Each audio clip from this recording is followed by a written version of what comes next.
Halo, perkenalkan nama saya Arifin Ilham bin Darun Syam dengan NIM 2802676120. Saya di jurusan Computer Science. Pada topik presentasi kali ini, saya akan membahas tentang transformasi pendidikan di era digital.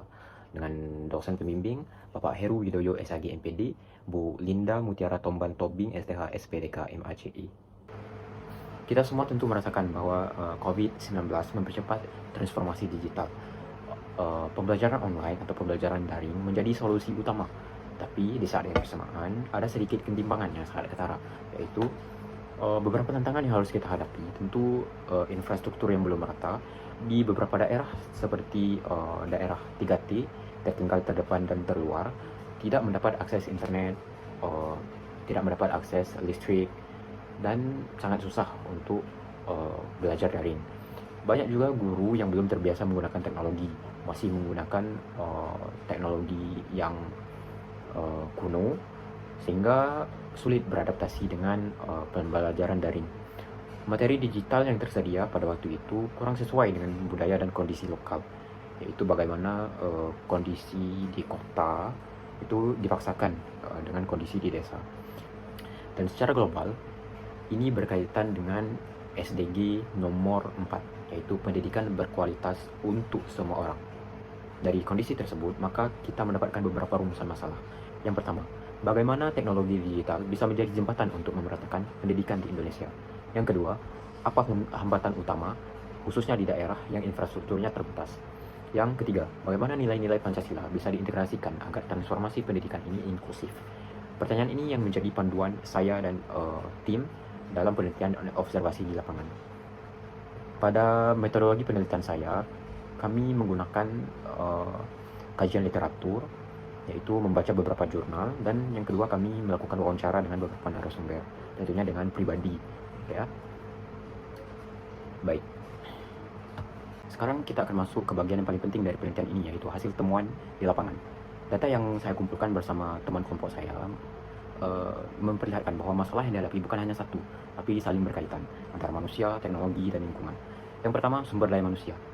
Kita bicara tentang sumber daya manusia, terutama guru. Hasil wawancara saya menunjukkan bahwa banyak guru belum sepenuhnya beradaptasi terhadap teknologi.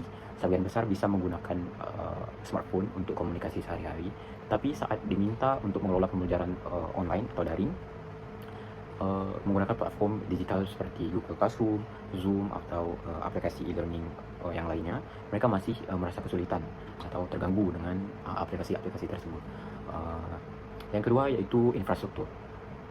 Masalah yang sering sekali kita lihat di Indonesia yaitu tentang infrastruktur. Di kota besar, internet cepat sudah dianggap hal yang biasa, tetapi daerah pedesaan, apalagi di daerah 3T, tertinggal, terdepan, dan terluar, akses internet ini adalah suatu kemewahan. Pengalaman saya pribadi yaitu pada waktu daring, saya bahkan sulit untuk mendapatkan akses internet. Lebih parah lagi ketika daerah yang listriknya pun tidak ada. Itu untuk melakukan pembelajaran daring itu sangat sulit. Bahkan untuk konsisten sangat susah. Baik, yang ketiga, konten dan aksesibilitas. Pada zaman internet pada saat ini, kita bisa mendapatkan banyak sekali materi dalam bentuk bermacam-macam seperti video, modul PDF, dan sistem simulasi interaktif. Contohnya seperti simulasi exam, simulasi project, atau yang lainnya. Tetapi sangat disayangkan, tidak semuanya itu relevan untuk dilakukan oleh siswa di berbagai daerah di Indonesia. Misalnya, saya menemukan kasus yaitu ketika guru menyampaikan sebuah pembelajaran, contoh misalnya kita ambil mata pelajaran sains, itu banyak yang tidak relevan dengan kondisi lokal. Seperti ketika guru memperjelas tentang cara pembuatan baja di pabrik, tetapi di pedesaan untuk mengimajinasi tentang proses produksi baja itu sangat susah, karena di pedesaan tentu bukanlah wilayah yang pabrik. Masalah terakhir yang saya temukan adalah literasi dan etika digital. Ketika akses internet itu mulai terbuka, tantangannya bukan hanya bisa online atau tidak, tetapi bagaimana cara kita menggunakan internet secara benar dan bertanggung jawab. Baik, sekarang kita masuk ke bagian solusi. Solusi apa yang bisa kita tawarkan untuk menjawab dari tantangan ini? Solusi pertama yaitu kita harus membenahi atau memperkuat infrastruktur dan akses kita. bagaimana kita menghayal atau berimajinasi bahwa Indonesia itu akan berkembang dengan teknologi, pendidikan dan teknologi menjadi satu dan sebagainya. Forget about it. Yang kita harus pahami adalah kita harus membenahi infrastruktur kita terlebih dahulu. Baik, bagian terakhir yaitu refleksi pribadi.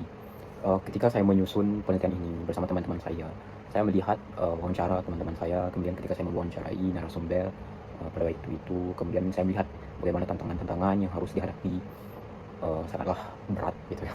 Dan saya berpikir kalau kita punya aplikasi yang baik, semua masalah akan selesai, tetapi nyatanya tidak begitu.